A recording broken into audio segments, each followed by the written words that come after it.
Clara Whitmore pressed her back against the cold pillar and held her breath. Her mother's voice still echoed in her ears. "Stay hidden. Let your sister shine." She had followed that rule for 10 years. 10 years of gray dresses. 10 years of silence. 10 years of watching her sister collect every dance, every compliment, every dream Clara had buried deep inside her chest. She never expected anyone to find her in the shadows. She was wrong. Tonight, the wealthiest man in Virginia would walk past every beauty in the room and stop directly in front of her. If you want to know what happens next, subscribe to our channel and follow Clara's story to the very end. Drop a comment telling us which city you're watching from. I want to see how far this story travels.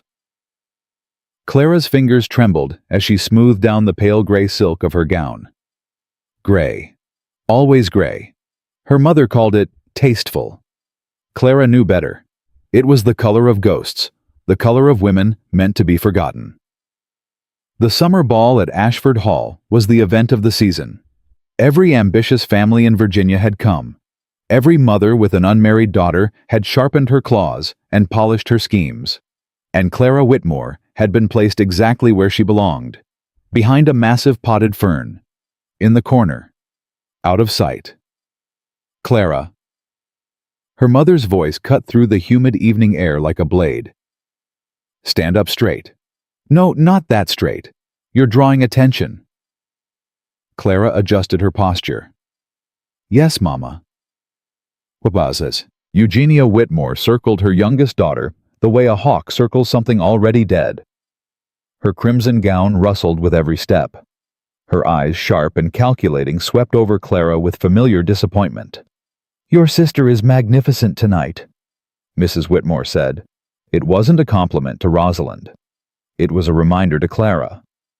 Every gentleman in this room will want to dance with her. The Ashford heir himself is expected to arrive within the hour.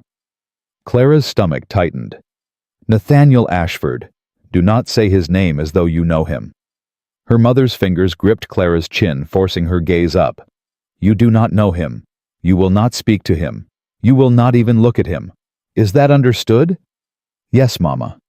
Good. Mrs. Whitmore released her. Your sister has worked too hard for this moment. I will not have you ruining it with your presence. The word landed like a slap. Clara watched her mother glide away toward Rosalind, who stood in the center of the ballroom like a golden sun. Her sister's honey blonde hair caught every candle's glow. Her laugh, practiced musical perfect, floated across the room, drawing men like moths to flame. Rosalind was everything Clara was not. Beautiful where Clara was plain. Radiant where Clara was dim. Wanted where Clara was invisible. You look like you're about to cry. Clara startled. A young woman with wild auburn curls and a mischievous grin had appeared beside her. Maggie. Clara exhaled. You frightened me. Margaret Thornton, daughter of a tobacco merchant and Clara's only true friend, squeezed in beside her behind the fern. I've been looking everywhere for you. Should have known you'd be hiding back here with the plants. I'm not hiding. I'm observing. You're hiding. Maggie plucked a leaf from the fern and twirled it between her fingers. Your mama put you here, didn't she? Clara didn't answer. She didn't need to. One day, Maggie said quietly, you're going to stop letting her push you into corners. It's not that simple. It's exactly that simple. Maggie's eyes softened. You're worth more than this, Clara. You know that, don't you? Before Clara could respond, a hush fell over the ballroom, the kind of silence that only accompanies power. Clara leaned forward, peering through the fern's leaves. Her breath caught. Nathaniel Ashford stood in the doorway. He was taller than she remembered, broader. His dark hair was swept back from a face that looked carved from Virginia granite, hard angles. Sharp jaw eyes the color of storm clouds rolling over the Blue Ridge Mountains. He wore black, severe, unadorned black. While every other gentleman in the room peacocked in bright waistcoats and embroidered cravats, Nathaniel Ashford looked like a piece of the night sky had fallen into the candlelight. He did not smile. He did not bow. He simply stood there, his gray gaze sweeping the room with the cold assessment of a man who had seen everything and found it all wanting. "Lord have mercy," Maggie whispered. "That man could freeze fire with one look." Clara couldn't speak. Something had seized her chest, something old, something she couldn't name. She had seen him once before, years ago, but the memory was hazy, buried under a decade of being told to stay quiet, stay small, stay invisible. "Clara," Maggie nudged her. "You all right? You've gone pale." "I'm fine." She wasn't fine. Across the room, Mrs. Whitmore was already in motion. She swept toward Rosalind, adjusted her daughter's neckline, whispered something in her ear. Rosalind's practiced smile widened. She positioned herself perfectly in Nathaniel's line of sight. The trap was set. Every other mother in the room recognized it. A dozen disappointed sighs rippled through the crowd. The Whitmore girl had first shot at the biggest prize in Virginia. Clara watched her sister prepare to shine. The familiar ache settled behind her ribs. She reached into the fold of her skirt and pulled out a small leather-bound book. Poetry, her only companion at these events. "You're really gonna read right now?" Maggie asked. "Nobody's looking at me anyway." "Clara, just let me disappear, Maggie. It's what I'm good at." She opened the book. The words blurred. She wasn't really reading. She was waiting. Waiting for the evening to end. Waiting for the carriage ride home, where her mother would list all of Rosalind's triumphs. Waiting for another night alone in her room, wondering if anyone would ever see her. Then she heard it. Footsteps, heavy, deliberate, coming closer. Not toward the center of the room where Rosalind waited. Toward the corner. Toward her. Clara's heart slammed against her ribs. She pressed herself deeper into the shadows, willing herself to become part of the wallpaper. Part of the fern. Part of nothing at all. The footsteps stopped. A pair of polished black boots appeared in her field of vision. She looked up. Nathaniel Ashford was staring directly at her. The entire ballroom had gone silent. From the corner of her eye, Clara could see her mother's face, a mask of pure, horrified disbelief. Rosalind stood frozen mid-pose, her perfect smile faltering. "Good evening," Nathaniel said. His voice was low, rough, like gravel wrapped in velvet. Clara's mouth went dry. Your Grace." "I'm not a duke yet, miss. Just Mr. Ashford will do." His gray eyes flickered down to the book in her trembling hands. "You seem to have found the only quiet corner in this entire house." She couldn't breathe. He was speaking to her. The man every woman in Virginia wanted was standing in her forgotten corner, speaking to her. I prefer the quiet," she managed. "As do I." He didn't move. He didn't look toward Rosalind, who was now visibly distressed. He didn't acknowledge the hundreds of eyes boring into his back. He simply stood there, his presence creating a wall between Clara and the rest of the world. "May I know your name?" Clara's tongue felt like sand. Miss Clara Whitmore. Clara Whitmore." He repeated it slowly, as though tasting each syllable. Something shifted in his expression. Something she couldn't read. "And the book. Poetry, sir. Whittier. A woman of good taste." The corner of his mouth twitched. It wasn't quite a smile, but it transformed his stern face, made him look younger. "Most ladies at these events prefer gossip to verse." "I'm not most ladies." The words escaped before she could stop them. Clara's hand flew to her mouth, horrified at her own boldness, but Nathaniel's almost smile deepened. "No," he said quietly. "I don't believe you are." The silence that followed felt different, warmer somehow, as though they were standing in a pocket of stillness while the world swirled chaotically around them. "Mr. Ashford." A shrill voice shattered the moment. Mrs. Whitmore descended upon them like a crimson storm. "What a pleasure to have you at Ashford Hall. May I introduce my eldest daughter, Rosalind. She has been so looking forward to making your acquaintance." Rosalind appeared at her mother's elbow, her smile back in place, though Clara could see the confusion swimming in her sister's blue eyes. Nathaniel turned. He regarded Rosalind with the same unreadable expression he had worn when he entered the room. "Miss Whitmore, a pleasure." "The pleasure is mine, sir." Rosalind curtsied deeply. "I do hope you'll save me a dance this evening." "I don't dance." The words hung in the air like a gunshot. Mrs. Whitmore's smile froze. "Surely you make exceptions, Mr. Ashford. My Rosalind is quite accomplished. She studied with the finest dance master in Philadelphia, and—" "I'm certain she did." Nathaniel's voice remained perfectly polite, perfectly cold. "If you'll excuse me." He turned back to Clara. Just for a moment. Just long enough for his gray eyes to meet her brown ones. "Good evening, Miss Clara Whitmore." Then he was gone, striding through the crowd that parted before him like water before a ship's prow. He didn't look back. But Clara couldn't move. Her heart was pounding so hard she was certain everyone could hear it. "What?" her mother hissed, seizing Clara's arm with bruising force. "Did you do—" "Nothing, Mama. I swear. I was just standing here. You were standing here, and he walked past my beautiful Rosalind to speak with you." Mrs. Whitmore's nails dug into Clara's skin. "Explain that." "I can't explain it. I don't understand it myself."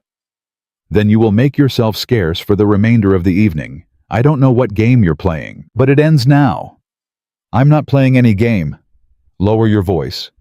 Mrs. Whitmore's eyes were ice. "Your sister's future depends on this match. I will not have you interfering. Tomorrow you will stay home. You will not attend the Carter musicale. You will not show your face at any event where Mr. Ashford might be present. Do you understand?" "Yes, Mama." "Good." Her mother released her. "Now go to the carriage. Wait there until we're ready to leave."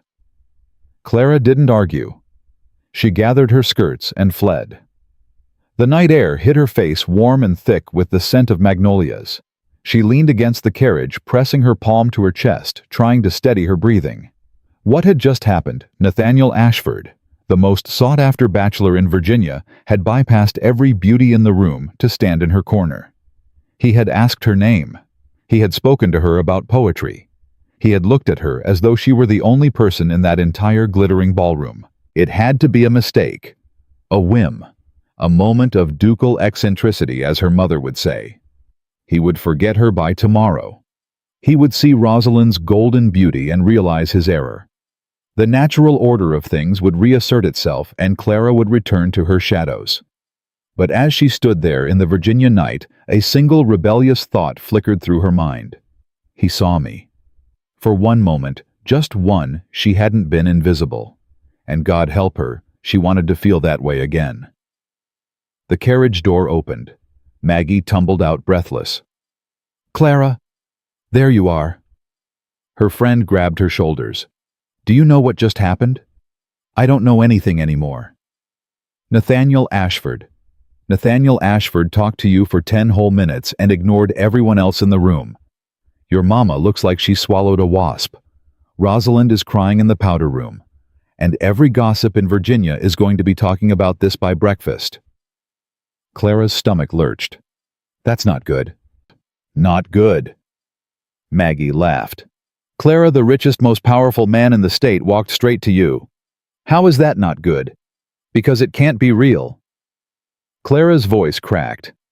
"Men like him don't notice women like me. It was a mistake. He'll forget by tomorrow." Maggie's expression softened. "What if he doesn't?" "He will." "But what if he doesn't?" Clara had no answer.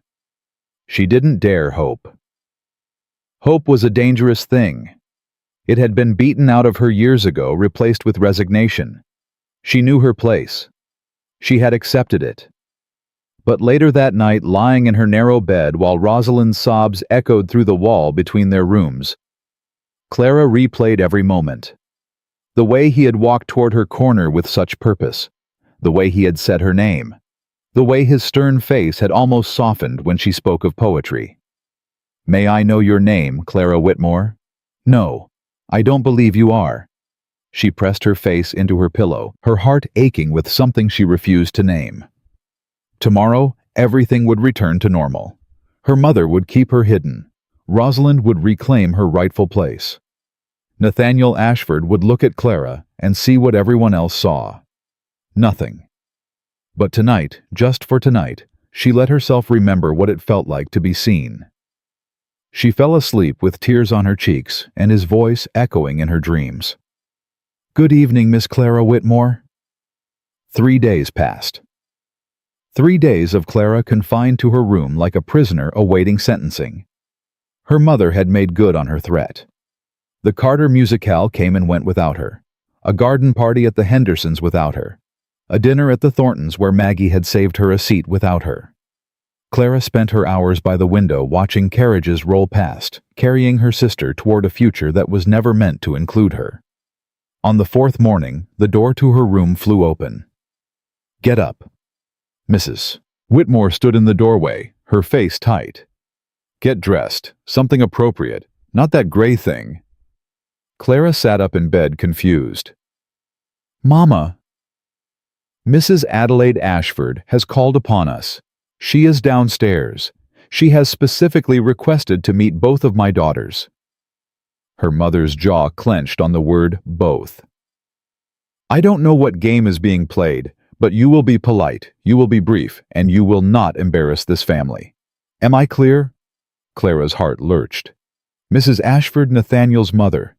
Do not say his name so familiarly." Her mother crossed the room and yanked open Clara's wardrobe. She pulled out a pale blue dress, the nicest thing Clara owned, and threw it on the bed. "5 minutes, downstairs. Do not make me come back up here." She was gone before Clara could respond. Clara dressed with trembling fingers. Her mind raced. Why would Nathaniel's mother want to meet her? It made no sense. Unless no. She wouldn't let herself hope. She descended the stairs to find Rosalind already seated in the parlor, her golden hair perfectly arranged, her smile perfectly fixed. But Clara knew her sister well enough to see the tension in her shoulders, the fear behind her eyes. And there in the best chair sat Mrs. Adelaide Ashford. She was not what Clara expected. Where Nathaniel was all sharp angles and storm clouds, his mother was soft, rounded. Her silver hair was swept up elegantly, and her eyes, the same gray as her son's, held a warmth that immediately put Clara at ease. Ah! Mrs. Ashford's gaze landed on Clara. Something flickered across her face. Recognition. Satisfaction. "You must be Miss Clara. Come, child. Sit beside me." Clara glanced at her mother, who gave a barely perceptible nod. She sat. "I've heard so much about you," Mrs. Ashford said. Clara blinked. "You have, Mama." Rosalind interjected smoothly. "Perhaps Mrs. Ashford would like some tea, Clara. Why don't you—" "I would like Clara to stay exactly where she is."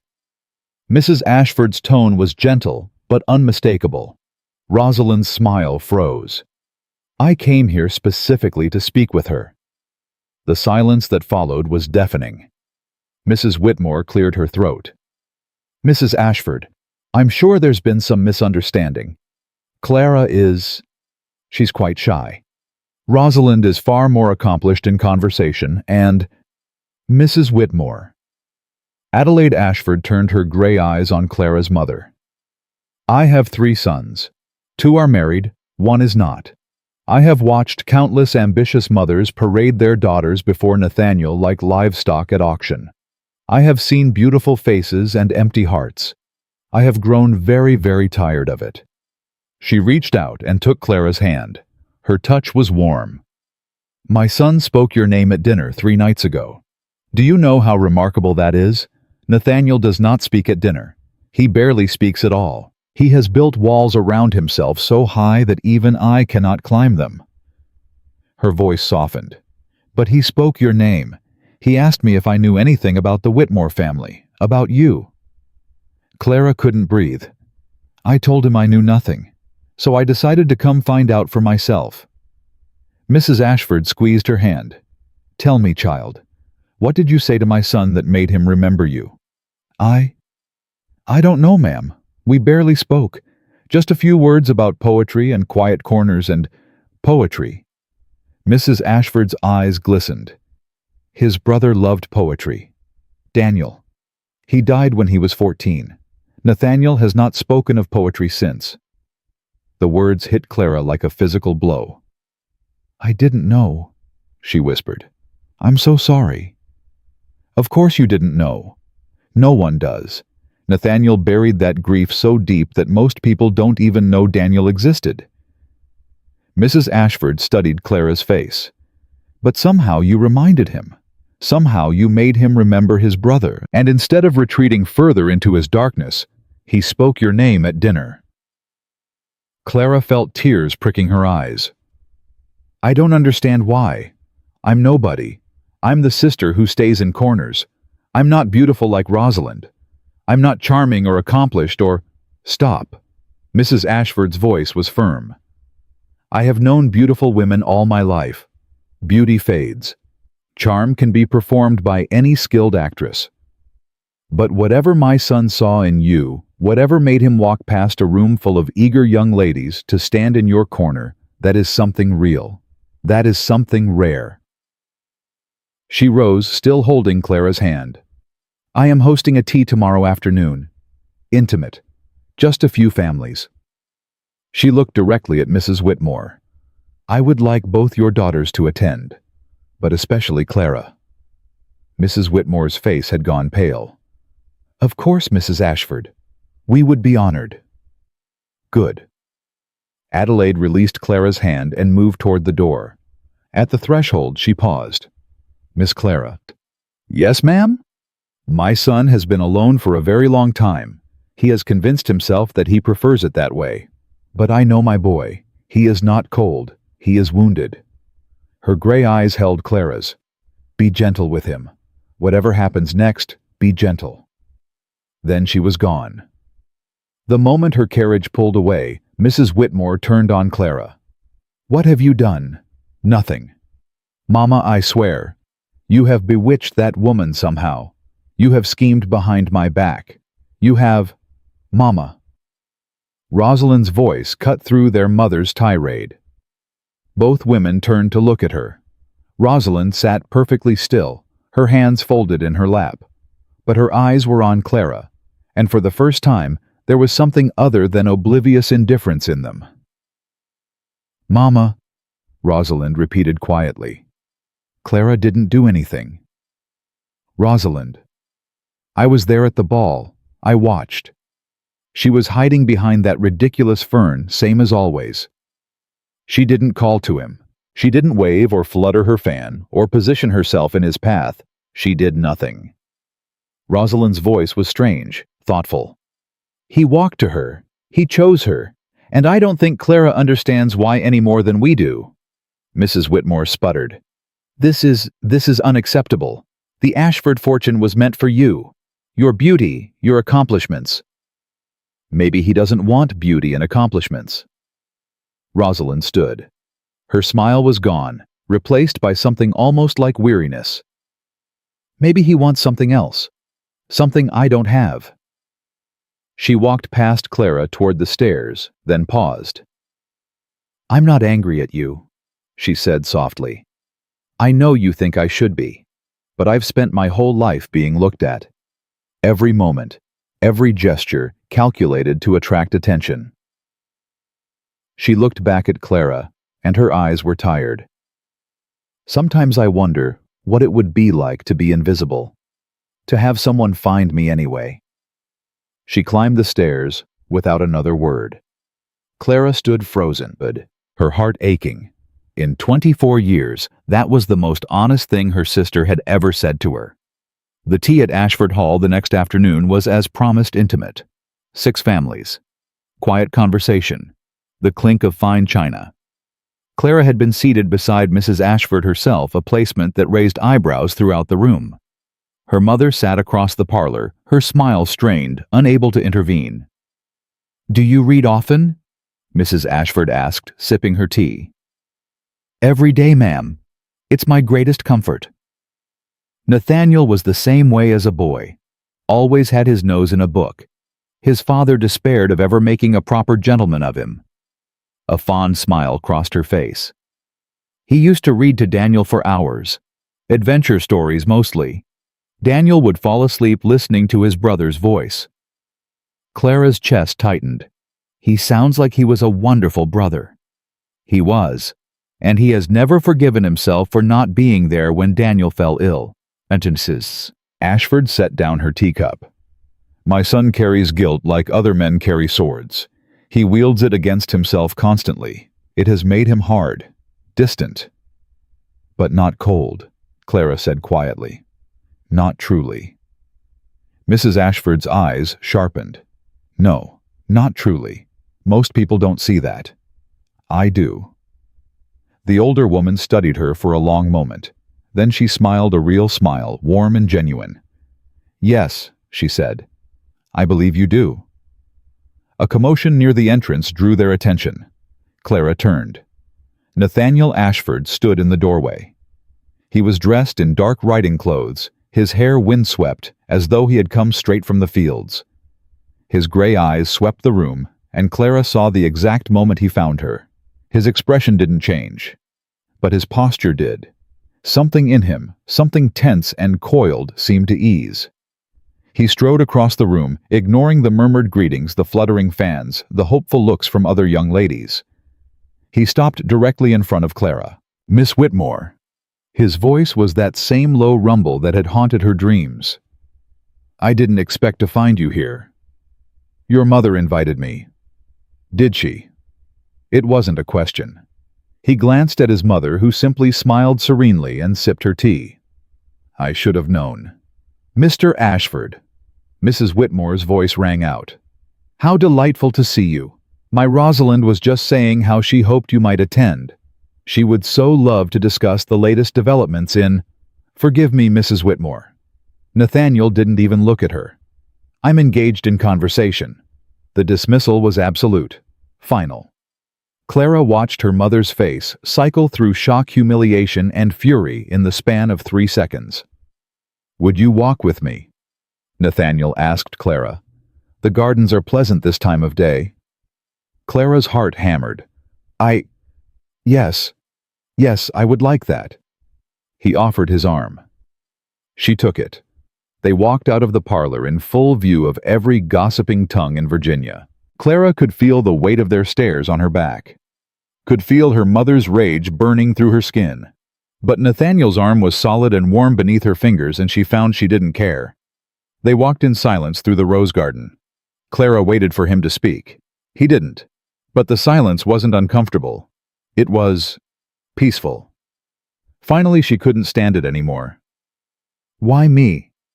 He stopped, turned to face her. What do you mean? Every woman in that room wants your attention. My sister is beautiful. Other ladies are accomplished, charming, everything I'm not. But you walk past all of them to stand in my corner. Her voice cracked. Why? Nathaniel studied her face. For a long moment he said nothing. Do you truly want to know? Yes. He took a breath. Because you're the only one who doesn't want anything from me. Clara blinked. That's not... It is. Everyone wants something. My fortune, my connections, my name. They look at me and see what I can give them. His gray eyes were intense. You looked at me and talked about poetry. You looked at me like I was just a man standing in a corner, not a prize to be won. I didn't know how to look at you any other way. Exactly. Something softened in his face. You didn't know, and you didn't try to be anything other than what you are. Do you have any idea how rare that is? Clara's eyes burned. I don't feel rare. I feel invisible.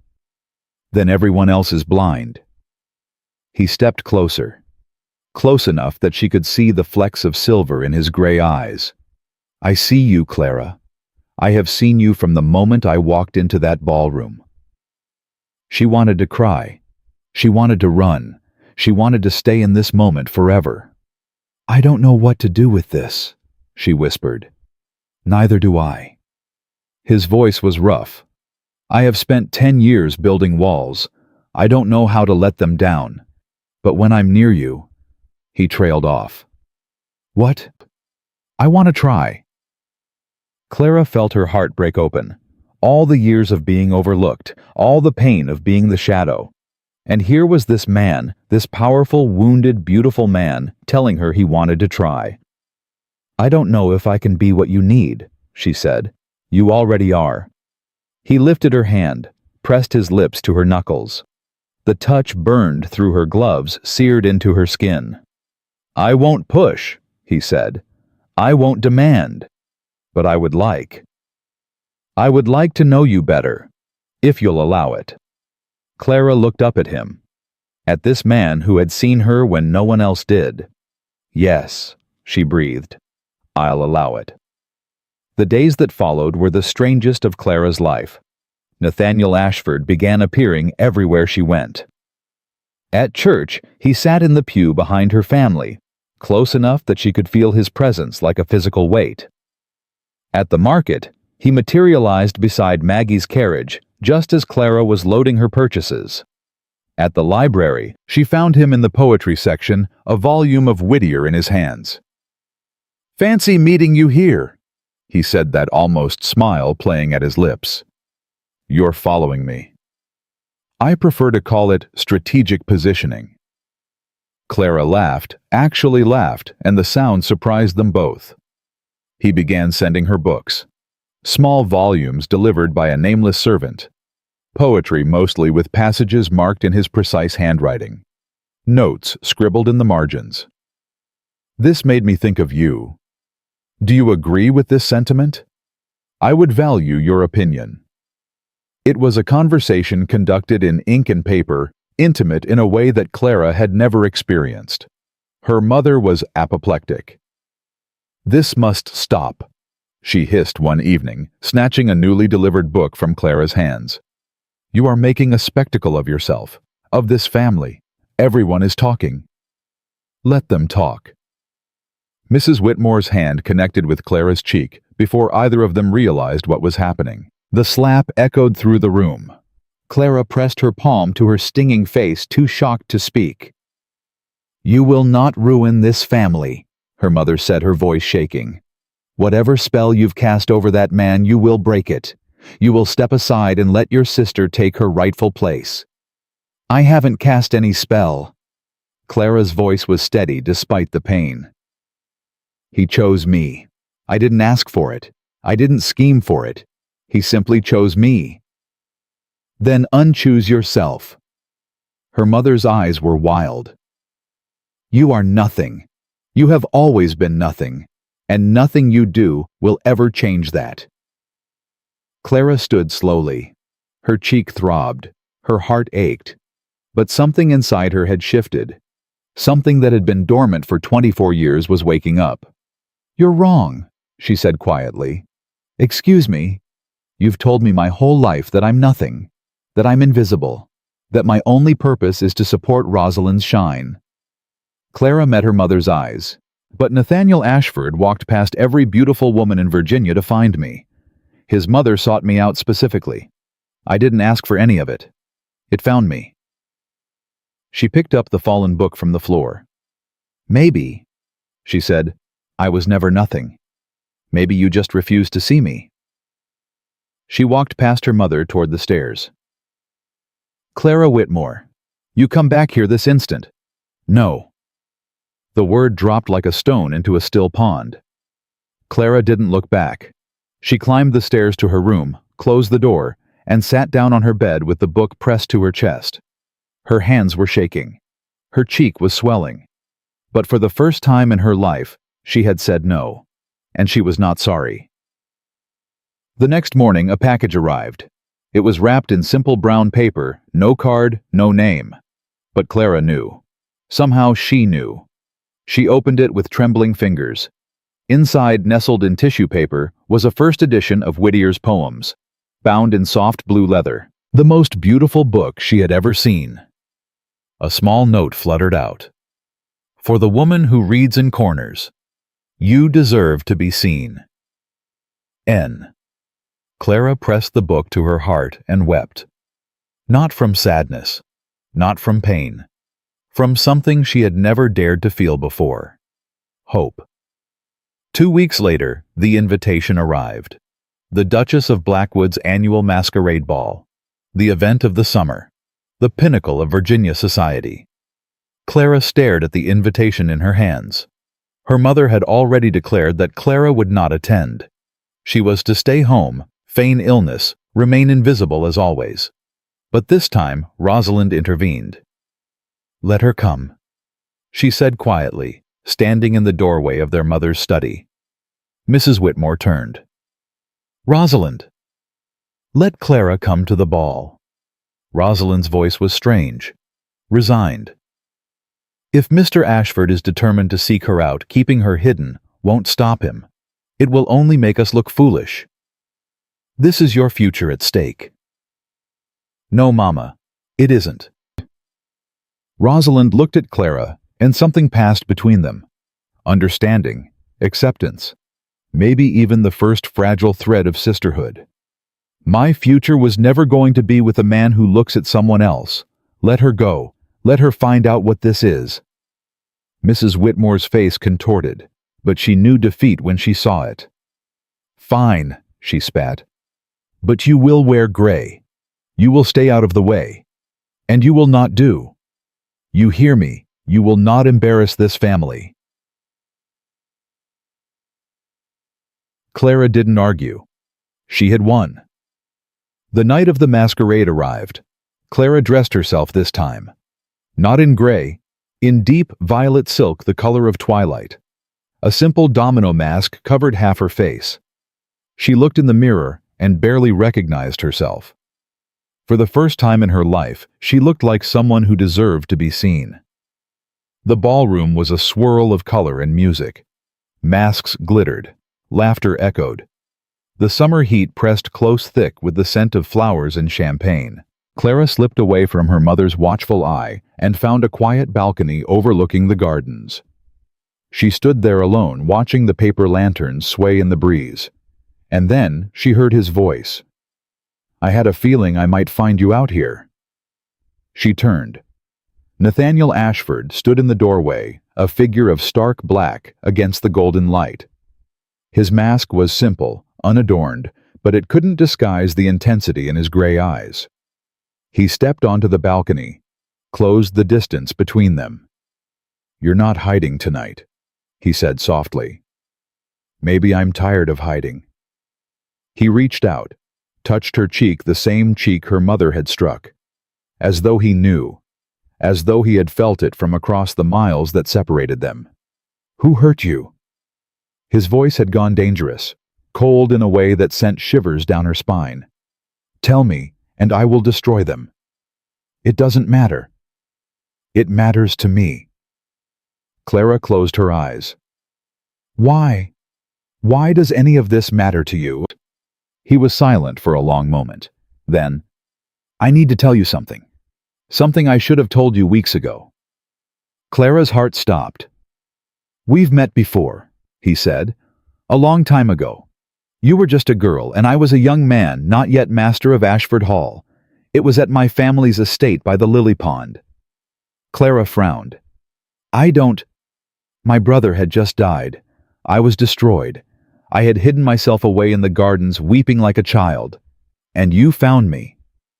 The memory surfaced, faint, distant.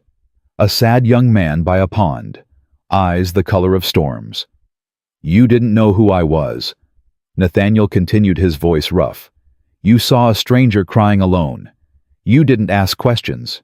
You didn't run away. You just sat with me. You offered me your handkerchief. You shared your biscuit, and when I couldn't stop crying, you took my hand and held it.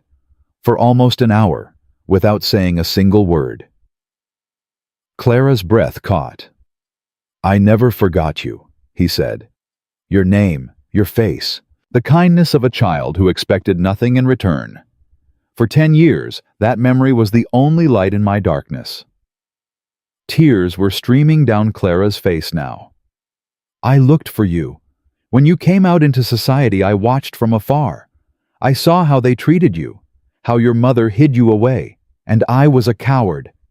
I told myself I had no right to disrupt your life. I built my walls higher." He took her hands in his. "But then I saw you at the ball, standing in that corner with your book of poetry, and I realized I couldn't hide anymore. I couldn't let another day pass without telling you." "Tell me what?" Clara whispered. "That you saved me." His gray eyes burned into hers. "That day by the pond, every day since, you saved me, Clara Whitmore, and I have spent 10 years trying to find the courage to thank you." Clara couldn't speak, couldn't breathe. All those years of being invisible, all those years of believing she had nothing to offer the world.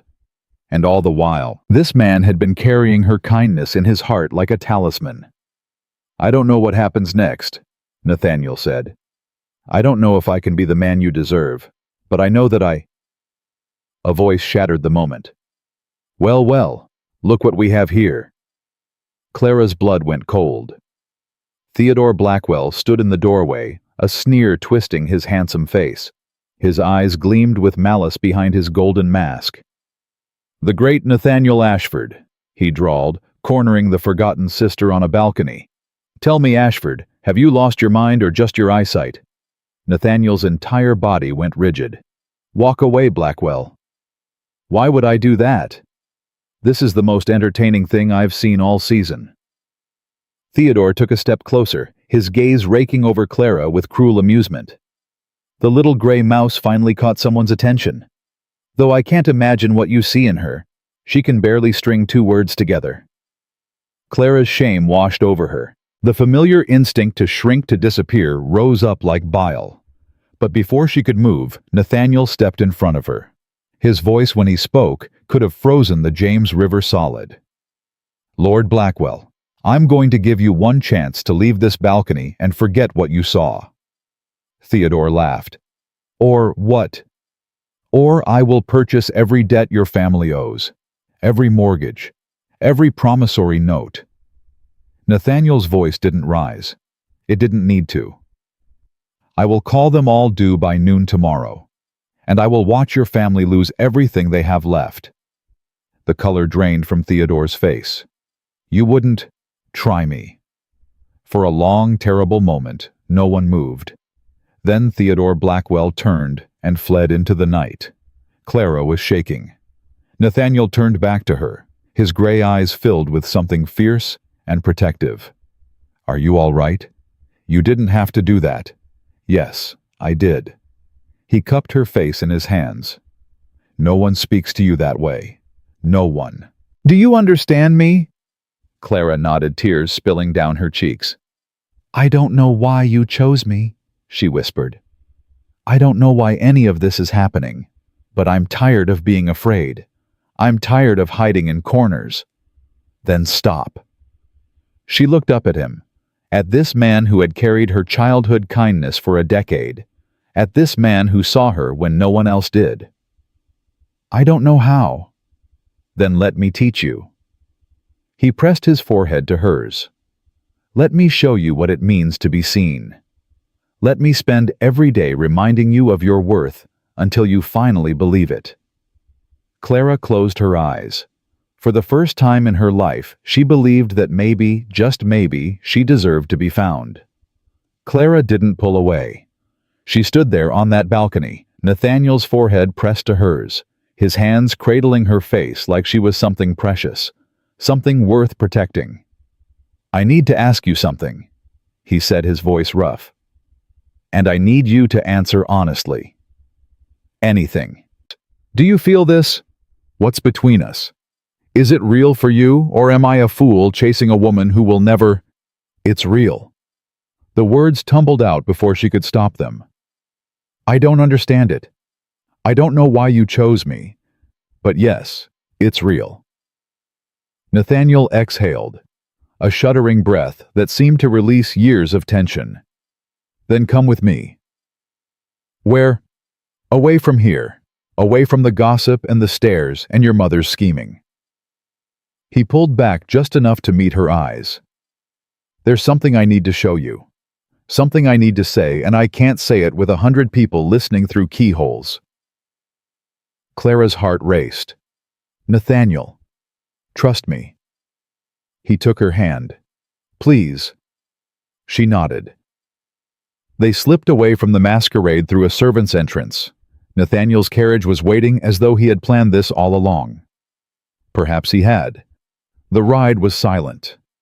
Clara watched his profile in the darkness, the sharp line of his jaw, the tension in his shoulders. He was nervous. This powerful, commanding man was nervous. The carriage stopped at Ashford Hall. Not the main house, but the gardens behind it, the lily pond. Clara's breath caught as the memory surfaced fully. The weeping boy, the shared handkerchief, the hour of silent companionship. "You remember," Nathaniel said quietly. "I do now." He helped her down from the carriage and led her to a stone bench beside the water. The same bench she realized where she had sat with him 15 years ago. "I come here when I need to think," he said. "When the world becomes too loud. This is where I feel closest to Daniel, and to you. You've been thinking about me all these years. Every day." He turned to face her. "Clara, I am not a man who knows how to say pretty words. I don't know how to court a woman with poetry and flowers. I only know how to be direct." "Then be direct." He took both her hands in his. "I want you, not for a season, not for a courtship that leads nowhere. I want you for the rest of my life." His gray eyes burned into hers. "I want to wake up beside you every morning. I want to read poetry with you by the fire every night. I want to give you children who will never know what it means to be invisible." Clara's tears fell freely. "I know I'm asking too much," he continued, his voice cracking. "I know your mother will fight this. I know society will whisper. But I don't care. I have spent 10 years caring what the world thinks, and it has made me cold and alone and miserable." He dropped to one knee. "Miss Clara Whitmore, will you marry me?" The world stopped spinning. Clara looked down at this man, this wounded, fierce, beautiful man kneeling before her in the moonlight, asking her to be his wife, asking her to step out of the shadows forever. Every voice in her head screamed warnings. Her mother's voice, society's voice, the voice that had told her for 24 years that she was nothing. She silenced them all. Yes, Nathaniel's face transformed. The severity melted away, replaced by a joy so pure it stole her breath. He rose and pulled her into his arms. "Say it again," he whispered against her hair. "Yes, yes, I'll marry you." He kissed her. It was not a gentle kiss. It was desperate, hungry. The kiss of a man who had been starving for years and had finally found sustenance. Clara melted into him, her hands fisting in his coat, her heart soaring. When they finally broke apart, both breathing hard, Nathaniel rested his forehead against hers. "Tomorrow," he said. "Tomorrow I will speak to your father. I will make this official. My mother. Your mother will have no say in this. You are of age. Your father is a reasonable man. And I am not asking permission. I am informing them of my intentions." Clara laughed a wild, giddy sound. "She's going to be furious. Let her be furious.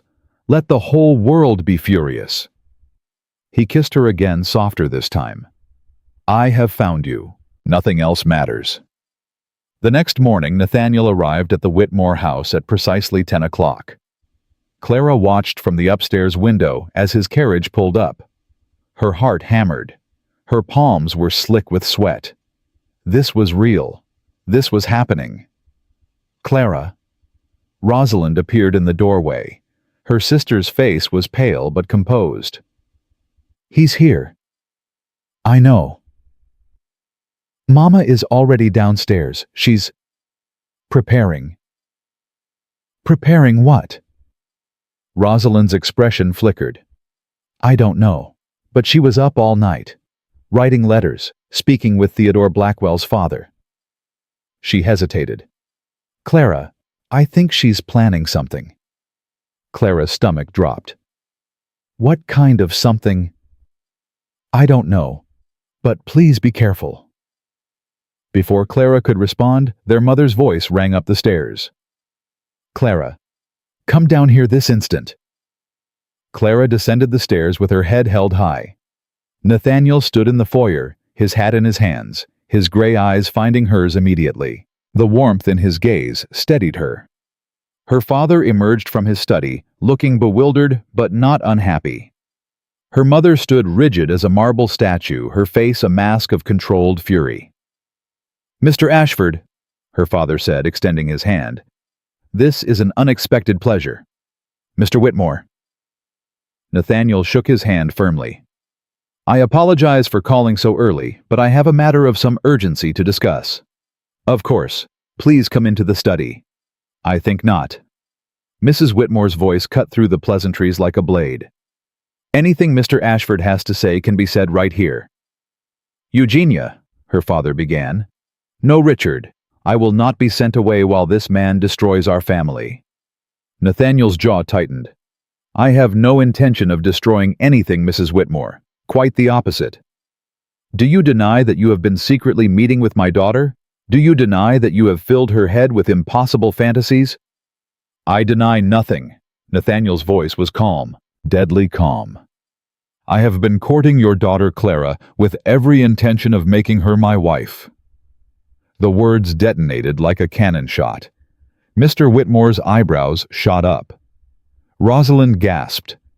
Mrs. Whitmore's composure cracked, revealing the fury beneath. "Your wife?" She laughed a harsh, ugly sound. "You cannot be serious." "I have never been more serious in my life. Clara is not suitable for you. She has no accomplishments, no beauty, no social graces. She cannot run a household of your caliber. She cannot, with all due respect, Mrs. Whitmore—" Nathaniel interrupted. "You do not know your daughter.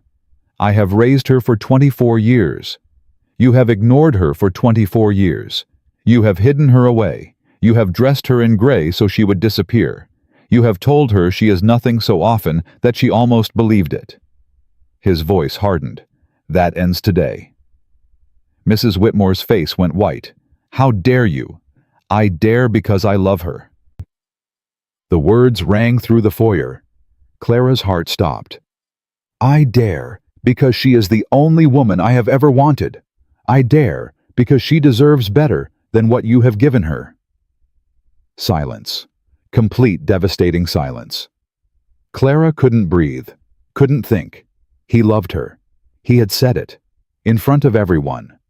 Her mother recovered first. "Mr. Ashford, I must inform you that an engagement is impossible. Clara is already promised to another." Clara's blood went cold. "What?" "Last night, an agreement was reached with Lord Blackwell's family. Theodore Blackwell has offered for Clara, and I have accepted on her behalf." "No." The word tore from Clara's throat. "No, you can't. I am your mother. I can, and I have." "Theodore Blackwell is a snake." Nathaniel's voice dropped to a dangerous register. "He insulted your daughter to her face just last night. He called her a mouse. He mocked her in front of me. A youthful indiscretion. He has apologized. He has apologized to you, not to Clara, and his apology means nothing." Nathaniel took a step toward Mrs. Whitmore. "You sold your daughter to a man who despises her. Why? Because you couldn't stand to see her happy, because you couldn't bear to watch the daughter you dismissed become more successful than the one you championed. That is not— It is exactly what happened." Nathaniel's gray eyes were ice. "You would rather see Clara miserable with a cruel man than joyful with me. What kind of mother does that make you?" Mrs. Whitmore's hand flew up to strike him. He caught her wrist. "I would not recommend that, ma'am." For a long moment, they stood frozen. Then Mrs. Whitmore wrenched her arm free. "Richard," she turned to her husband, "are you going to stand there and let this man insult me in my own home?" Mr. Whitmore looked at his wife, then at Nathaniel, then at Clara, who stood with tears streaming down her face. "Is it true?" he asked quietly. Did you accept an offer from Theodore Blackwell on Clara's behalf? I did what was best for this family. I didn't ask what you thought was best. I asked if it was true. Mrs. Whitmore's chin lifted. Yes, it is true. And did you consult Clara? Did you ask her wishes?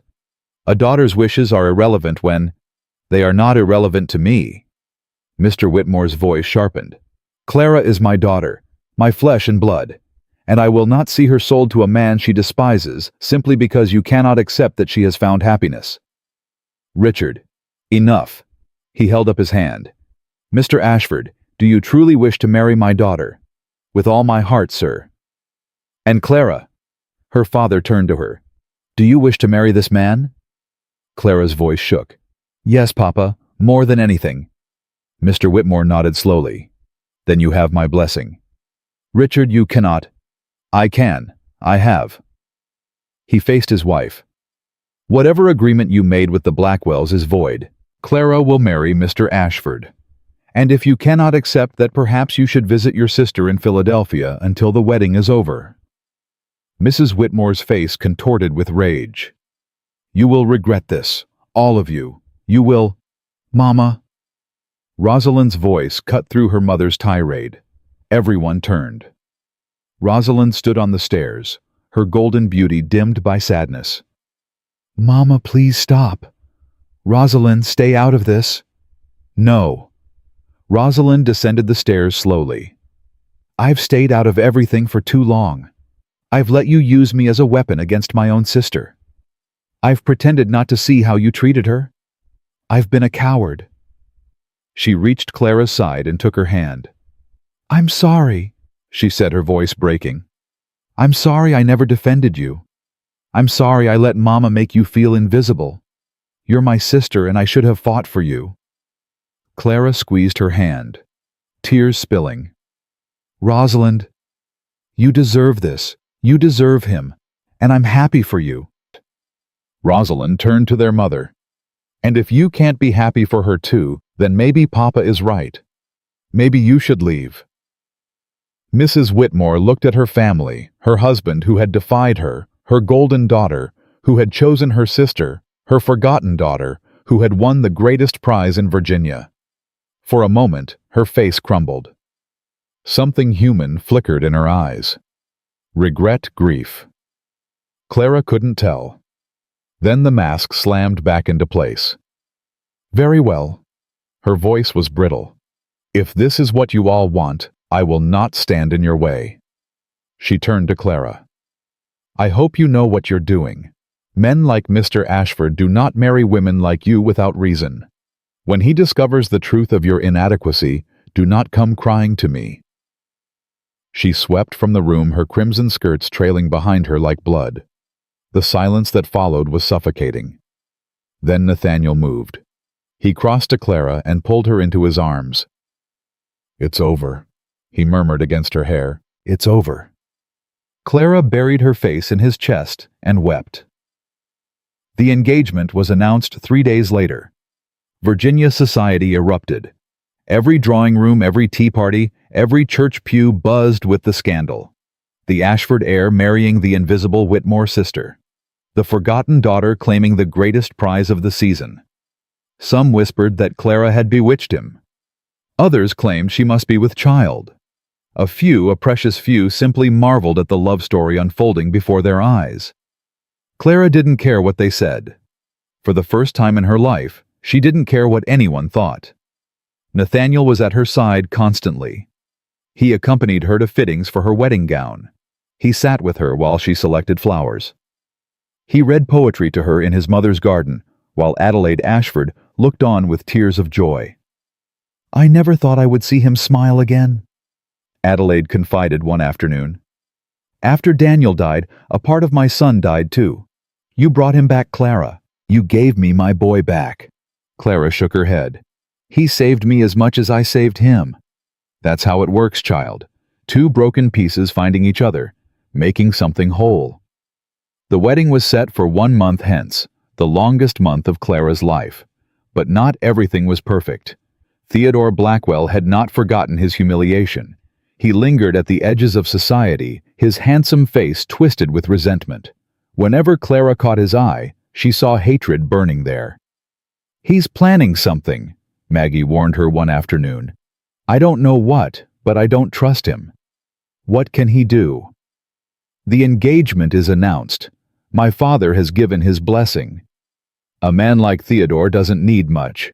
Just a whisper in the right ear, a rumor, a scandal. Maggie gripped Clara's hands. "Be careful." Clara promised she would. 2 weeks before the wedding, Theodore struck. Clara was shopping with Rosalind when she heard the whispers. 2 society matrons huddled together, their eyes darting toward her. "Disgraceful. The whole family is ruined. They say she went to his room alone." Clara's blood ran cold. That evening, Nathaniel arrived at the Whitmore house with thunder in his eyes. "Tell me it's not true," he said, his voice barely controlled. "What's not true? What's happening?" "Theodore Blackwell is spreading a rumor that you came to my home in the middle of the night. Alone. Unchaperoned." His jaw clenched. "He's telling everyone that I only proposed because I had already compromised you." Clara's legs gave out. She sat down hard on the nearest chair. "That's a lie. I would never." "I know it's a lie." Nathaniel knelt before her. "But the damage is done. Half of Virginia believes it. The other half is waiting to see what I do." "What can you do?" His gray eyes hardened. "I can destroy him." "Nathaniel, he has slandered you. He has tried to ruin your reputation. He has failed." Clara took his face in her hands. "Don't you see? It doesn't matter what he says. We're getting married in 2 weeks. We know the truth. Your mother knows the truth. My father knows the truth. But society can burn for all I care." Her voice strengthened. "I spent 24 years trying to please people who would never see me. I'm done. Let them whisper. Let them gossip. As long as I have you, nothing else matters." Nathaniel stared at her. Something shifted in his expression. Wonder, pride, love. "When did you become so brave?" "When you taught me I was worth fighting for." He kissed her, deep and desperate, and full of promise. "I will still ruin him," he murmured against her lips. "Not for revenge, for justice. Later. Right now, I just want you to hold me." He did. The wedding day arrived on a golden morning in August. Clara stood before the mirror in her wedding gown, not gray, not pale, but a beautiful ivory silk that made her skin glow. Rosalind had helped her dress. Maggie had arranged her hair. Adelaide Ashford had sent over her own grandmother's pearls. "You're beautiful," Rosalind whispered. "You've always been beautiful. I just couldn't see it." Clara hugged her sister tight. At the church, every pew was full. Half of Virginia had come, some to witness the love story, others to witness what they expected to be a disaster. Clara didn't care about any of them. She walked down the aisle on her father's arm, her eyes fixed on Nathaniel. He stood at the altar in his finest coat, his gray eyes shining with emotion. He wasn't smiling. He never smiled in public. But when their eyes met, something cracked in his careful composure. His lips trembled, his eyes glistened. Clara reached him, took his hands. "You came," he whispered, his voice breaking. "I'll always come." The ceremony was brief. The vows were simple. But when Nathaniel slipped the ring onto Clara's finger, she felt something inside her finally settle into place. She was no longer invisible. She was no longer the forgotten sister. She was Clara Ashford, wife, partner, beloved. Nathaniel kissed her in front of everyone, a proper kiss full of passion and promise. The congregation gasped. Someone clapped. Then everyone was clapping. As they walked back down the aisle together, Clara caught her mother's eye. Mrs. Whitmore sat stiffly in the back pew, her face unreadable. But she was there. She had come. Maybe that meant something. Maybe it didn't. Clara chose to believe it did. The reception was held at Ashford Hall. Music played, champagne flowed. Well-wishers pressed in from every side. But Nathaniel kept Clara close, his hand never leaving hers. "Are you happy?" he asked quietly during a brief moment alone. Clara looked up at him, her husband, her protector, her home. "I didn't know it was possible to be this happy." "Good." He pressed a kiss to her forehead. "Because I plan to make you even happier. Every single day. For the rest of our lives." Clara believed him. For the first time in her life, she believed every word. The first weeks of marriage passed like a dream Clara was afraid to wake from. Ashford Hall became her home. Its grand corridors, once intimidating, now felt warm and welcoming. Adelaide had embraced her as the daughter she never had. The servants treated her with genuine respect. And Nathaniel, her husband, a word she still couldn't quite believe, was everything he had promised to be. He read to her every evening by the fire. He sought her opinion on estate matters. He held her through the night, his arms a fortress against the darkness. "You're staring at me," he said one morning, catching her watching him over breakfast. "I'm allowed. You're my husband." "Am I?" The corner of his mouth twitched. "I had forgotten." Liar. He reached across the table and took her hand. "I will never tire of hearing you say it. Husband. Mine. Mine." Clara repeated, her heart full to bursting. But shadows lurked at the edges of their happiness. Theodore Blackwell had not disappeared.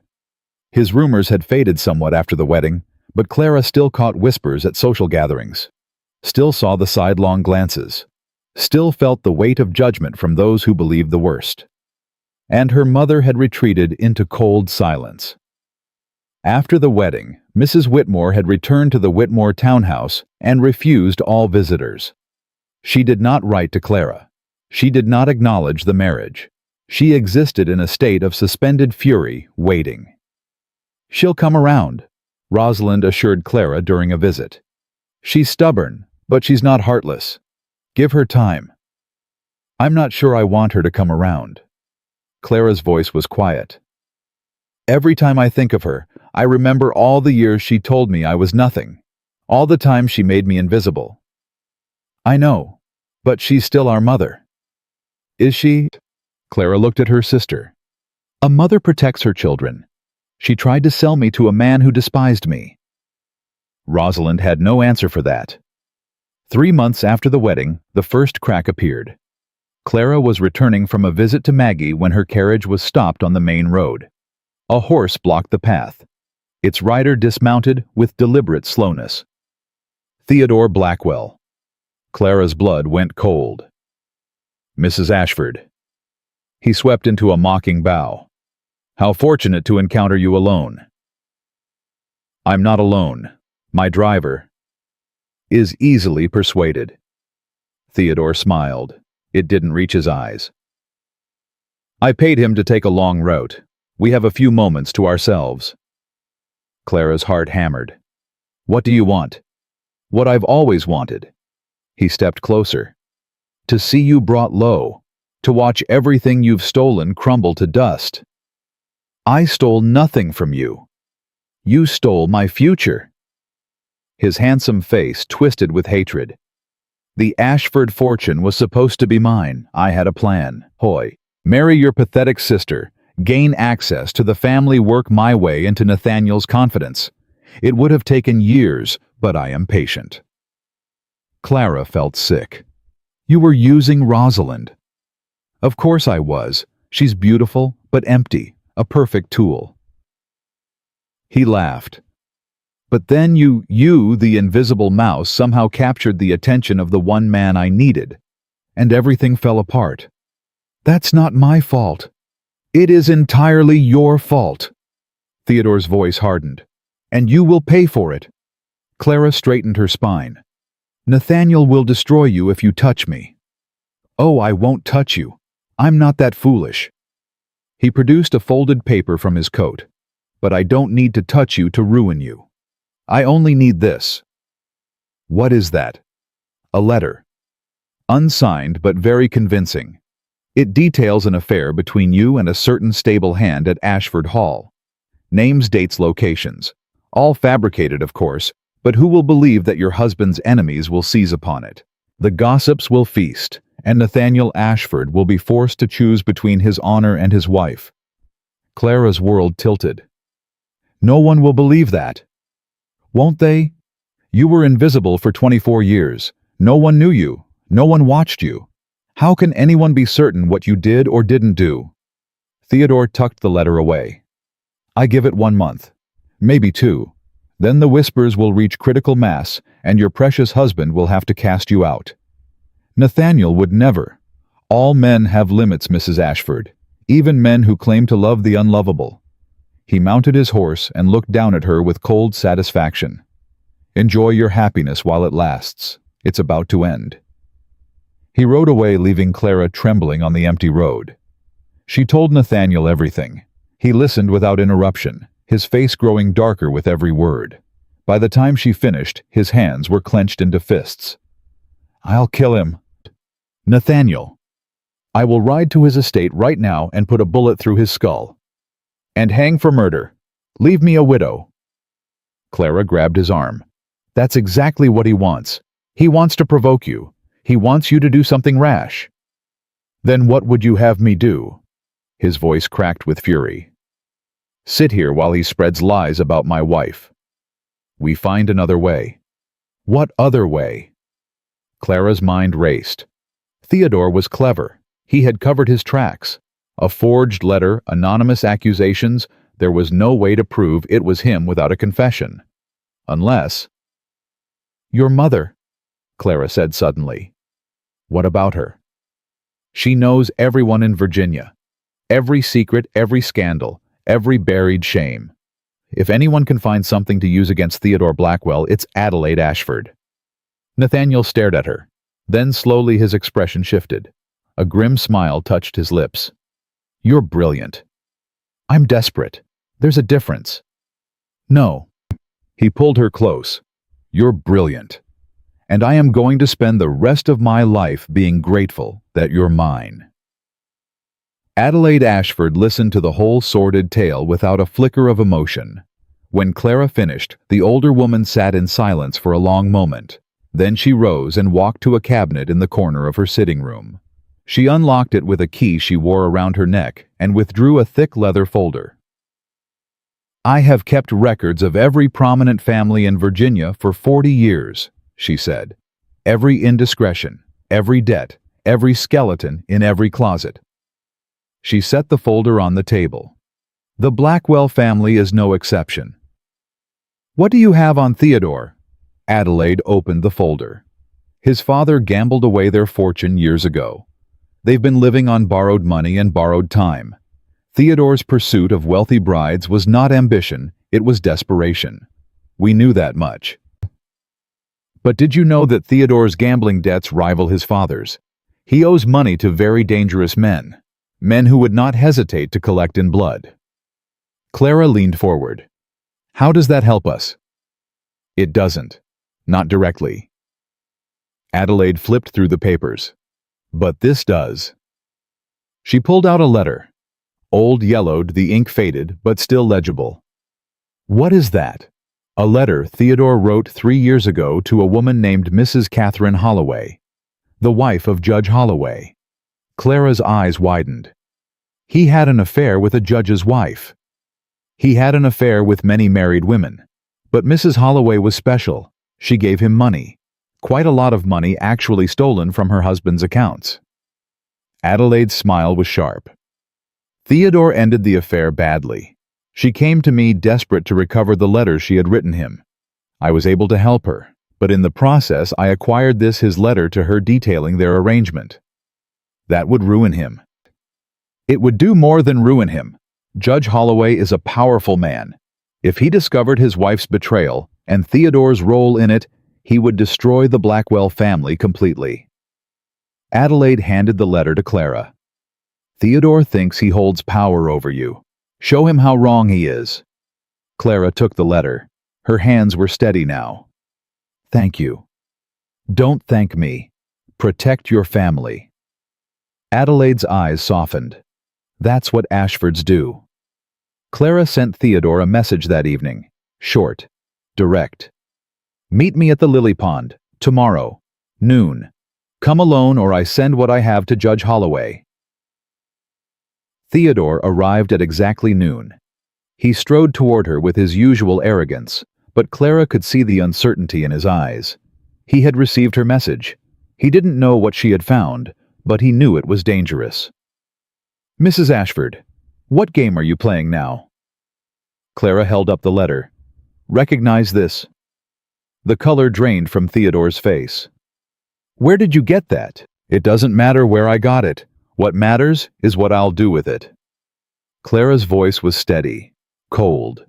She barely recognized herself. Judge Holloway is a family friend. One word from me and he'll know exactly how you seduced his wife and stole his money. That letter proves nothing. It proves enough. Your handwriting, your promises, your instructions on how to steal from her husband without getting caught. Clara stepped closer. You wanted to destroy me. You wanted to spread lies about my honor. Here's what's going to happen instead. Theodore's jaw clenched. What? You're going to leave Virginia, tonight. You're going to take your pathetic debts and your scheming father and disappear. I don't care where you go. I don't care what you do. But if I ever see your face again, if I ever hear your name spoken in connection with my family, this letter goes to Judge Holloway. And then to every newspaper in the state. You wouldn't try me. Theodore stared at her. The arrogance was gone. In its place was something Clara had never seen before. Fear. You're not the mouse I thought you were, he said quietly. No, I'm not. For a long moment, neither moved. Then Theodore laughed a bitter, broken sound. He's lucky you know. Ashford. He found the only woman in Virginia with actual steel in her spine. He shook his head. Fine. You win. I'll leave. Tonight. Tonight. He turned to go, then paused. For what it's worth, I never hated you. Not really. I hated what you represented. And what was that? Hope. His voice was strange, almost sad. The hope that someone invisible could become someone seen, that a nobody could become somebody. He looked back at her. If it can happen to you, it means I have no excuse for my own failures, and I've never been good at accepting failure. He walked away. Clara watched him go until he disappeared beyond the trees. Then she sank onto the stone bench and let herself breathe. It was over. Finally, completely over. Nathaniel found her there an hour later. He didn't ask what had happened. He simply sat beside her, pulled her into his arms, and held her while she trembled. Is he gone? He asked eventually. He will be, tonight. What did you say to him? Clara looked up at her husband. I told him the truth. That I'm not invisible anymore. That I never was. Nathaniel's gray eyes softened. No, you never were. He kissed her forehead, her cheeks, her lips. I'm proud of you, he murmured. More proud than I can say. I learned from you. No. He shook his head. You've always had this strength. You just didn't know it. Clara leaned into him, her heart finally at peace. The news of Theodore's departure spread through Virginia like wildfire. Some said he had fled gambling debts. Others whispered about a woman. A few suggested darker secrets. No one knew the truth, and Clara preferred it that way. With Theodore gone, the whispers about her began to fade. Society, ever fickle, found new scandals to occupy its attention. Clara Ashford was no longer a curiosity. She was simply the wife of the most powerful man in Virginia. Respected, accepted, seen. But one shadow remained. Her mother. Mrs. Whitmore had maintained her silence for months. Clara had tried to visit twice, but been turned away both times. Her father wrote occasionally, his letters warm but careful. Rosalind visited when she could. But their mother remained locked in her tower of pride and resentment. You need to go see her, Nathaniel said one evening. Clara looked up from her book. She won't see me. Make her. Nathaniel. Clara. He set aside his own book and met her eyes. I know what she did to you. I know the pain she caused. But she's your mother. And if you don't make peace with her now, you'll carry this weight forever. What if she refuses again? Then you'll know you tried. He took her hand. The Clara I married doesn't give up. Not on anyone. Clara stared at their intertwined fingers. He was right. He was always right. Will you come with me? If you want me to. I want you beside me, always. He smiled a real smile, the kind that still made her heart flutter. Then I'll be there. They arrived at the Whitmore house the next morning. Clara's father met them at the door, his face drawn with worry. She's not well, he said quietly. She hasn't been eating, barely sleeps. The doctor says it's melancholy, but I think... He trailed off. Where is she? Her sitting room. But Clara, I should warn you. Clara was already moving. She found her mother in a chair by the window staring at nothing. Mrs. Whitmore had aged a decade in 4 months. Her crimson wardrobe had been replaced by dull brown. Her perfectly coiffed hair hung loose and streaked with gray. Her eyes, once so sharp and calculating, were empty. Mother. Mrs. Whitmore didn't turn. Come to gloat. No. Then why are you here? Clara pulled a chair across from her mother and sat down. Because you're still my mother. And I'm still your daughter, whether either of us likes it. Silence. I hated you, Mrs. Whitmore said finally. Her voice was flat, dead. Did you know that I hated you from the moment you were born? Clara's heart clenched. I suspected. You looked just like her, my sister, the beautiful one, the one everyone loved while I was overlooked. A tear slid down her weathered cheek. When you were born, I thought, here is my chance. I would make my daughter shine. I would give her everything I never had. Rosalind. Yes, Rosalind was perfect, golden and beautiful and everything I wanted to be. Mrs. Whitmore's voice cracked. But then there was you. Plain, quiet, just like me. Every time I looked at you, I saw my own failures staring back. Clara felt tears pricking her eyes. So you made me disappear. I couldn't bear to watch you suffer the way I suffered. I thought if she stays hidden, she'll be protected. If no one sees her, no one can hurt her. A sob escaped her throat. I told myself I was protecting you, but I was just punishing yourself through me. Her mother finally looked at her. Really looked. And for the first time in 24 years, Clara saw not the cold, calculating woman who had made her life a misery, but a broken girl who had never healed from her own invisibility. I was wrong. The words seemed to cost Mrs. Whitmore everything. I was so wrong. And now it's too late. It's not too late. How can you say that, after everything I did? Clara reached out and took her mother's hand. The skin was papery thin, cold. Because I spent my whole life believing I was nothing. I believed it because you told me so every single day. And then someone came along and showed me the truth. She squeezed her mother's fingers. If I could learn to see my own worth, maybe you can too. Maybe it's not too late for either of us. Mrs. Whitmore stared at her daughter. The tears flowed freely now. You're so much stronger than I ever was. I had to be. You gave me no choice. I know. Her mother's voice broke completely. I know, and I'm sorry. I'm so sorry, Clara. I'm sorry I couldn't love you the way you deserved. I'm sorry I tried to destroy your happiness. I'm sorry I was too weak and too wounded to be the mother you needed. Clara pulled her mother into her arms. The older woman collapsed against her, sobbing like a child. Years of pain and guilt and regret poured out in a flood of tears. Clara held her through all of it, her own tears falling silently into her mother's hair. I forgive you, Clara whispered. She didn't know if she meant it yet. Maybe forgiveness would take years. Maybe it would never come completely. But she had taken the first step, and that was enough. When Clara returned to the carriage, Nathaniel was waiting. He didn't ask what had happened. He simply opened his arms, and she fell into them. "Is it done?" he asked. "It's begun."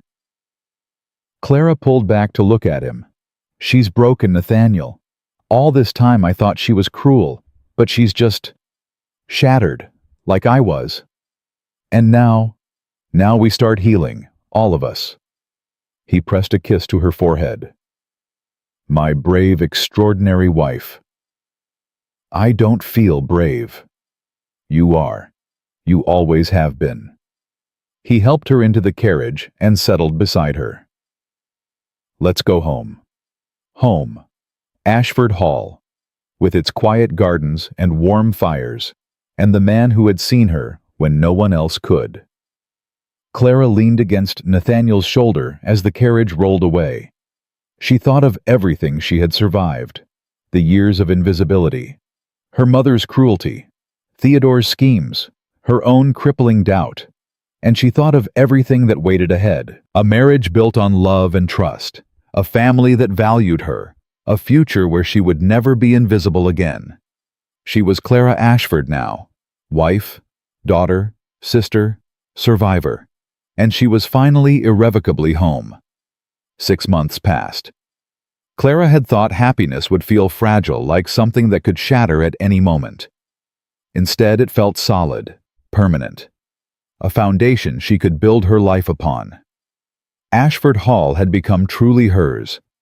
Not just a house she lived in, but a home she had shaped. She had changed the cold, formal parlor into a warm reading room. She had filled the empty nursery wing with books and flowers, preparing for a future she dared to imagine. She had planted roses by the lily pond so that something beautiful would grow where Nathaniel had once wept alone. And her husband, her brilliant, wounded, wonderful husband, had changed too. The walls he had spent a decade building were crumbling. Not all at once, but piece by piece, day by day. He smiled more now, laughed occasionally. He spoke about Daniel without flinching, shared memories of his brother that had been locked away for years. "He would have loved you," Nathaniel said one evening as they sat together by the fire. "Daniel. He had a gift for seeing people, really seeing them. Like you." "I learned it from him." Nathaniel's voice was soft. "After he died, I stopped looking. It hurt too much to see people clearly when I knew I would lose them." He turned to Clara. "You made me look again. I didn't do anything. You existed. That was enough." Clara leaned into him, her heart full. "I love you. I love you more." "Impossible." "Entirely possible. I have mathematical proof." She laughed, a sound that came easily now after a lifetime of silence. "You're ridiculous. I'm happy." He kissed her forehead. "For the first time in 10 years, I'm genuinely happy, and it's because of you." The letter arrived on a cold October morning. Clara recognized her mother's handwriting immediately. Her hands trembled as she broke the seal. "What is it?" Nathaniel looked up from his correspondence. "My mother. She wants to visit." Silence fell between them. Since that day in the sitting room, Clara had seen her mother 3 more times. Each visit had been difficult, stilted conversations, long silences, the weight of 24 years pressing down on them both. Progress was slow. Trust was slower. But Mrs. Whitmore was trying. She had stopped wearing dull colors. She had started eating again. She had even on their last visit managed to say something kind about Clara's hair. It wasn't much, but it was something. "Do you want her to come?" Nathaniel asked carefully. "I don't know." Clara stared at the letter. "Part of me wants to keep her at a distance. It's safer that way. But another part wants to give her a chance." Clara nodded. "Is that foolish?" "It's human." Nathaniel rose and crossed to her side. "Whatever you decide, I'll support you. But I think you already know what you want to do." "How do you always know? Because I know you." He kissed her hand. Better than anyone. Better than you know yourself sometimes. Clara looked at the letter again. Her mother's words were formal, careful, but underneath the propriety, Clara could sense something raw, something desperate. "She's scared?" Clara said quietly. "She's afraid I'll say no. Will you?" Clara took a breath. "No, I'll write back today. She can come." Nathaniel smiled. "That's my brave girl." Mrs. Whitmore arrived a week later. She looked different. Older, yes, but also softer somehow. The sharp edges that had defined her for so long had been worn smooth by months of solitude and reflection. "Clara," her voice wavered. "Thank you for allowing me to come. You're my mother. This is your family home too, in a way." "No." Mrs. Whitmore shook her head. "This is your home. You built it. You earned it. I'm just a guest." The words cost her something. Clara could see it in the way her mother's hands trembled, the way she couldn't quite meet Clara's eyes. "Come inside," Clara said. "Adelaide is eager to see you. She's planned an entire tea service." "Adelaide Ashford wants to see me." Mrs. Whitmore sounded genuinely surprised. "After everything—" "She believes in second chances." Clara took her mother's arm. "So do I." The tea was awkward at first. Adelaide and Mrs. Whitmore circled each other like wary animals exchanging pleasantries that meant nothing. But as the afternoon wore on, something shifted. Adelaide began telling stories about Nathaniel as a boy. Mrs. Whitmore hesitantly shared memories of Clara and Rosalind as children. The two mothers found common ground in their love for their children, however imperfectly expressed. By the time evening fell, Mrs. Whitmore was almost smiling. "I had forgotten what it felt like," she said quietly to Clara as they walked to her guest room. "To be part of a family that actually speaks to each other." "You're still part of our family." "Am I?" Mrs. Whitmore stopped her eyes, searching Clara's face. "I destroyed so much. I hurt you in ways I can never repair. How can you still want me here?" Clara considered the question. A year ago, she wouldn't have had an answer. A year ago, she had believed herself worthless, unlovable, invisible. But she wasn't that girl anymore. "Because forgiveness isn't about the person being forgiven," Clara said slowly. "It's about the person doing the forgiving. Holding on to anger, on to resentment, it only hurts me. It chains me to the past." She met her mother's eyes. "I don't want to be chained anymore. I want to be free." Tears spilled down Mrs. Whitmore's cheeks. "When did you become so wise? I had to survive you first." The words were honest, perhaps too honest. But Mrs. Whitmore didn't flinch. "I deserved that." "Yes, you did." Clara reached out and took her mother's hand. "But you're trying to be better. That matters. It matters more than you know." Mrs. Whitmore pulled Clara into an embrace. It was stiff, uncertain, neither of them had much practice at this. But it was real. "I'm proud of you," her mother whispered. "I should have said it years ago. I should have said it every day of your life. But I'm saying it now. I'm proud of the woman you've become." Clara held her mother tighter, and for the first time in 24 years, she believed her. Winter came early that year. Clara was in the library when she first felt it. A strange flutter in her stomach. A wave of dizziness that made her grip the bookshelf for support. "Clara." Maggie looked up from her embroidery. She had come to stay for the week, bringing gossip and laughter and all the warmth of their friendship. "You've gone pale." "I'm fine, just a bit lightheaded." "You've been lightheaded for 3 days now, and you barely touched breakfast this morning." Maggie set aside her work, her eyes sharpening. "Clara, when was your last monthly?" Clara's blood ran cold. I don't remember." "You don't remember, or you don't want to count." Clara counted. Her hands began to shake. 6 weeks, she whispered. 6 weeks ago. Maggie's face split into a grin. "Clara Ashford, Are you telling me what I think you're telling me? I don't know. I'm not sure. It could be nothing. It's not nothing. Maggie grabbed her hands. We need to send for the doctor immediately. I should tell Nathaniel first. You should tell Nathaniel after we're certain. No sense getting his hopes up if... Getting whose hopes up? Both women spun around. Nathaniel stood in the doorway, his expression curious. Nothing, Clara said quickly. Too quickly. Nathaniel's eyes narrowed. He crossed the room in 3 strides and took Clara's face in his hands.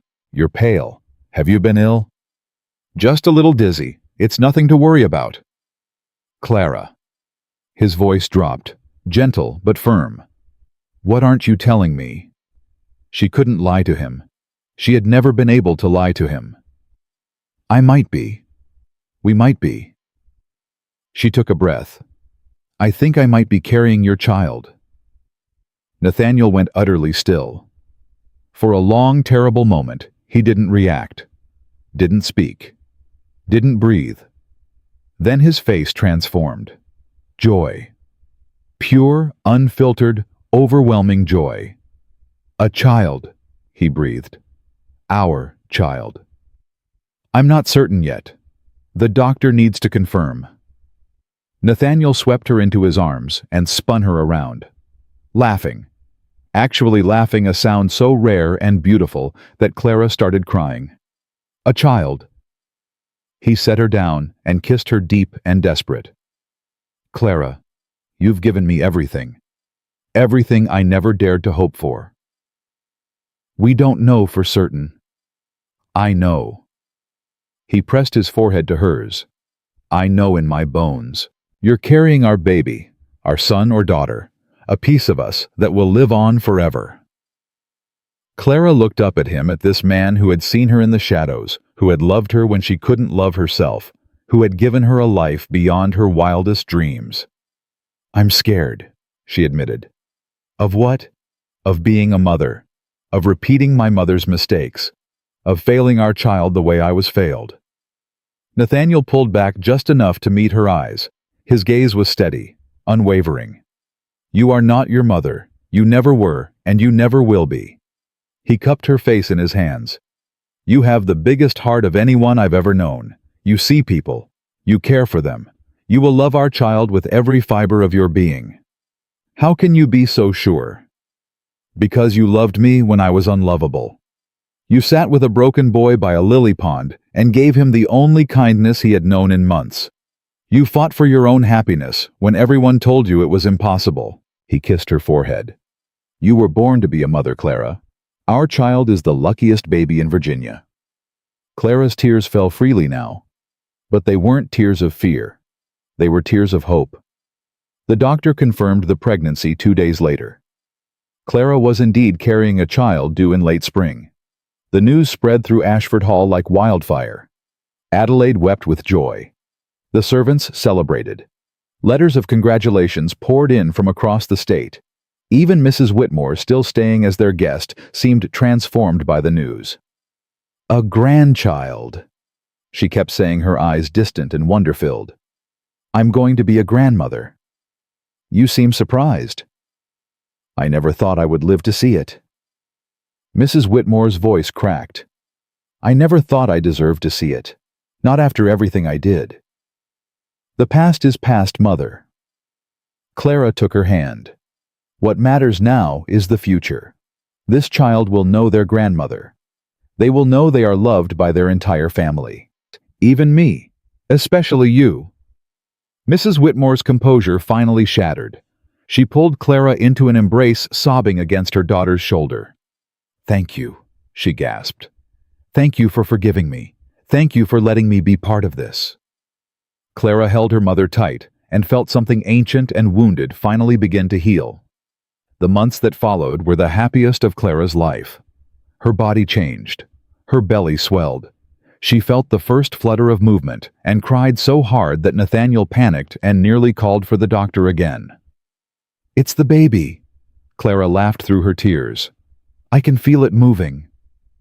Nathaniel's hand flew to her stomach. He stood frozen, waiting, hoping. Then the baby kicked. His face, that stern granite face that intimidated half of Virginia, crumpled like a child's. "That's our baby," he whispered. "That's our baby." "Yes. I'm going to be a father." "Yes, you are." He dropped to his knees and pressed his face against her belly. "Hello, little one," he murmured. "I'm your father. I know I'm not the warmest man in Virginia. I know I have a reputation for being cold and difficult. But I promise you, I promise I will love you more than anything in this world. You will never feel invisible. You will never wonder if you matter. You will always, always be seen." Clara ran her fingers through his dark hair, her heart so full she thought it might burst. This was what she had been waiting for her entire life. Not the grand estate, not the title, not the acceptance of society. This. A man who loved her completely. A child growing inside her. A family built on truth and hope and the quiet miracle of being seen. Spring came gently that year. The labor was hard. 18 hours of pain that left Clara exhausted and wrung out and wondering how any woman survived this more than once.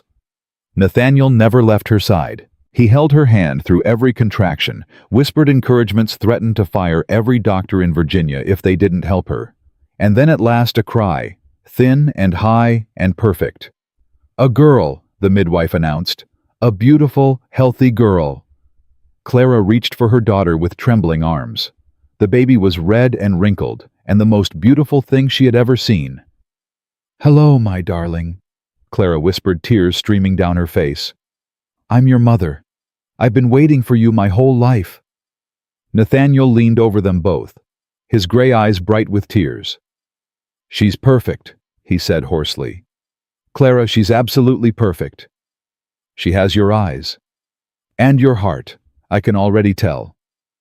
He pressed a kiss to Clara's forehead, then to their daughter's. "What shall we call her?" Clara looked at the tiny face, the delicate features, the storm-gray eyes that would one day see the world as clearly as her father did. "Hope," Clara said. "Her name is Hope." Nathaniel's breath caught. "Hope. Because she is everything I never dared to hope for, everything I thought was impossible." Clara cradled her daughter closer. "She is the proof that invisible girls can become somebody, that the forgotten can be found, that love can bloom in the darkest corners." Nathaniel wrapped his arms around them both, his wife and his daughter, his entire world. "Hope Ashford," he said, "the most loved child in Virginia. In the world. In the world." 3 years later, Clara stood on the balcony of Ashford Hall, watching her daughter chase butterflies across the lawn. Hope was everything Clara had prayed for. Curious and kind with her father's intensity and her mother's quiet strength. She had a laugh that could light up a room and a stubbornness that drove Nathaniel to distraction. "She's going to rule Virginia one day," Nathaniel said, coming to stand beside Clara. "Mark my words. She's 3, and she already has more presence than half the politicians in Richmond." He slipped an arm around Clara's waist. "She gets it from her mother." Clara leaned into him. "I still can't believe this is my life." "Why not?" "Because 5 years ago I was hiding behind a fern at a ball praying no one would notice me." She turned to face him. "And now I have you. I have hope. I have a family that loves me. I have everything, Nathaniel. You always deserved everything." He tucked a strand of hair behind her ear. The world was just too blind to see it. From across the lawn, Hope spotted them and came running. "Mama, Papa, look what I found." She held up a wilted flower, its petals crushed from her enthusiastic handling. "It's beautiful, sweetheart," Clara said, kneeling to her daughter's level. "It was hiding under a rock. Nobody could see it, but I found it." Hope's gray eyes, so like her father's, sparkled with triumph. "I always find the hiding things, Mama. Always." Clara's heart clenched. She pulled her daughter into a fierce embrace. "Yes, you do, my darling, just like your father." "What does that mean?" "It means you have a gift." Clara pulled back to look at her daughter's face. The gift of seeing what others overlook, of finding beauty in forgotten places, of loving the things the world ignores. Hope considered this seriously. That's a good gift. It's the best gift. Nathaniel crouched beside them, his hand resting on Clara's back. Your mother was hiding once, he said softly. Did you know that? Mama hiding. Hope giggled. Mama doesn't hide. Mama is everywhere. She is now. But a long time ago, before you were born, Mama used to hide in corners. She thought no one could see her. She thought she was invisible. Hope's eyes went wide. But you saw her, Papa. I did. How come? Nathaniel looked at Clara. His gray eyes filled with a love that still took her breath away. Because she was the most real thing in a room full of pretend, he said. Because she was quiet when everyone else was loud. Because she had a heart so big that it shone through all her hiding. He kissed Clara's cheek. And because she sat with me once, when I was sad and alone, and shared her biscuit without asking for anything in return. That was very kind of Mama. Yes, it was, and that kindness changed my whole life. Hope threw her arms around both her parents, squeezing tight. I love you, Mama. I love you, Papa. I love us. Clara held her daughter and her husband, her family, her whole world, and she thought of the girl she had been. The girl in the gray dress pressed against a pillar, convinced she would never be seen. Convinced she would never matter. Convinced that happiness was something that happened to other people. That girl felt like a stranger now. Because Clara Ashford knew the truth. She had never been invisible. She had simply been waiting for the right person to look closely enough to find her. And now she was found. Now she was home. Now she was everything she had never dared to dream she could be. That evening, after Hope was asleep and the house had gone quiet, Clara and Nathaniel returned to the lily pond. They sat on the same bench where everything had begun. The roses Clara had planted were in full bloom now, their scent filling the warm summer air.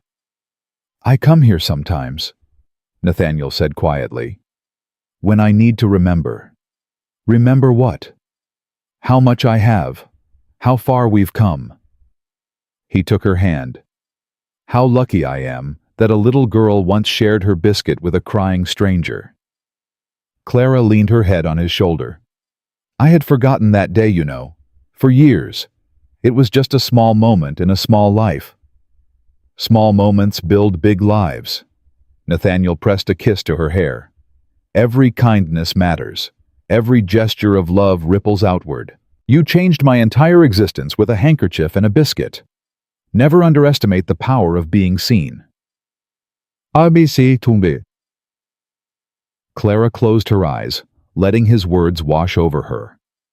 She had spent 24 years believing she was nothing. 24 years accepting invisibility as her destiny.